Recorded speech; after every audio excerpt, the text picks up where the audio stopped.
আবার কি চাও তুমি? স্যার, তেজকে কলমটা দিয়ে দিবেন স্যার। কিন্তু সবাই তো কলম নিয়ে এসেছে। এটা কিন্তু লেখার কলম না স্যার। তাহলে 1 মিনিট। এই এক্সাম পরেও দিতে পারবে, আগে বাইরে এসো। I love you, love you, love you. এটা তেজকে দিয়ে দেবেন। তেজ, হু ইজ তেজ?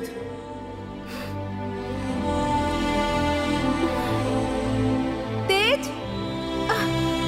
তেজ, হু ইজ তেজ? তেজ? তখন তেজ ক্লাসে ছিল না, তুমিও চলে গিয়েছিলে। তারপর থেকে তোমাদের যে কোনো একজনকে এই কলমটা দেওয়ার জন্য খুঁজছিলাম। এই নাও তোমার কলম। Thank you sir.